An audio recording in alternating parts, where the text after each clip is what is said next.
आप सबको बड़ी इंतजार थी कि प्रपोजल आई है उसके ऊपर क्या किया है। दोनों फोरमों की अब चर्चा होने के बाद ये फैसला लिया गया है जो सरकार ने प्रपोजल दिया है उस प्रपोजल की अगर उसे नाप तोल किया जाए तो उसमें कुछ नजर नहीं आ रहा। 2-3 फसलों का बिकने की व्यवस्था बनाए और बाकी किसानों को ऐसे छोड़ दिया जाए, ये हमें उचित नहीं लग रहा। देश का किसान इसी तरह लूटता जा रहे तो वो हमें स्वीकार नहीं है। आप सबको बड़ी इंतजार थी कि प्रपोजल आई है उसके ऊपर क्या किया है, क्या उसके बारे में कुछ तरह के विचार चल रहे थे। कोई कुछ बोल रहा था, कोई कुछ बोल रहा था, लेकिन ये दोनों फोरमों की अब चर्चा होने के बाद ये फैसला लिया गया है कि जो सरकार ने प्रपोजल दिया है उस प्रपोजल की अगर उसे नाप तोल किया जाए तो उसमें कुछ नजर नहीं आ रहा। अगर इसको ध्यान से देखेंगे तो माननीय मंत्री जी कल ये बता रहे थे कि सरकार अगर एमएसपी की गारंटी दालों के ऊपर देती है तो हमारा 1.5 लाख करोड़ रुपया हमारी जेब से खर्च होगा, हमारे बजट के ऊपर वेट पड़ेगा। और इसी के बराबर एक खेती माहर साउथ का प्रकाश कामारेड्डी जी के अनुसार केवल 1,75,000 करोड़ रुपया अगर सभी फसलों के ऊपर एमएसपी दी जाती है तो 1,75,000 करोड़ रुपए के अंदर वो काम चल सकता है। तो फिर अगर सरकार इतने पैसा लगा भी रही है तो ये 2-3 फसलों का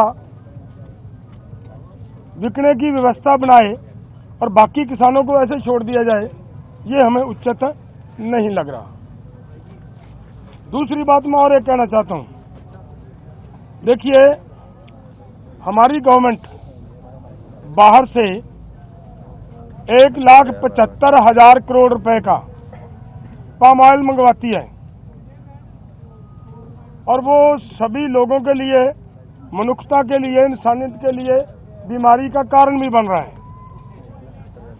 फिर भी उसे मंगवाया जा रहा है। अगर यही पैसा 1,75,00,000 रुपया देश के किसानों को तेल बीज फसलें उगाने के लिए और उनके ऊपर एमएसपी की घोषणा करे सरकार और उसके ऊपर खरीदी की गारंटी बनाए सरकार, तो 1,75,000 करोड़ से उधर के पैसे इधर आ सकते हैं। तो मुझे कहीं पे भी ये नजर नहीं आ रहा कि सरकार के ऊपर कहीं से किसी तरह का बोझ पड़ रहा हो। अगली बात मैं ये कहना चाहता हूं कि जो मैंने कहा कि इसे अगर ध्यान से देखेंगे, स्टडी करेंगे तो इसमें कुछ नजर नहीं आ रहा।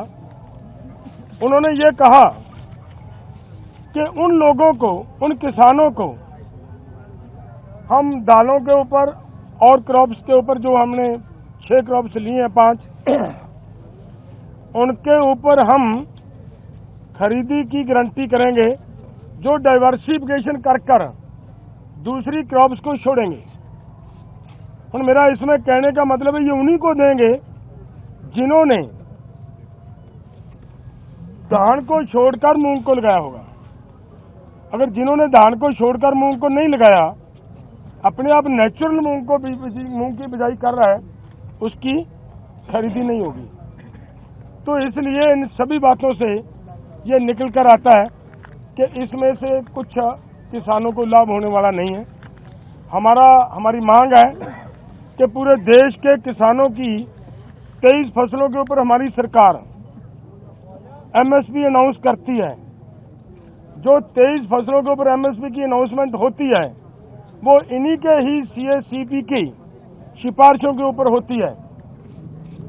और जब वो देती है सरकार हमें सीएसीपी के अनुसार एमएसपी का मतलब होता है मिनिमम सपोर्ट प्राइस को और गहनता से उसकी परचौल करोगे तो उसका मतलब ये होता है कि कम से कम आपको जिंदा रखने के लिए, आपको स्टैंड रखने के लिए एक सपोर्ट दी जा रही है।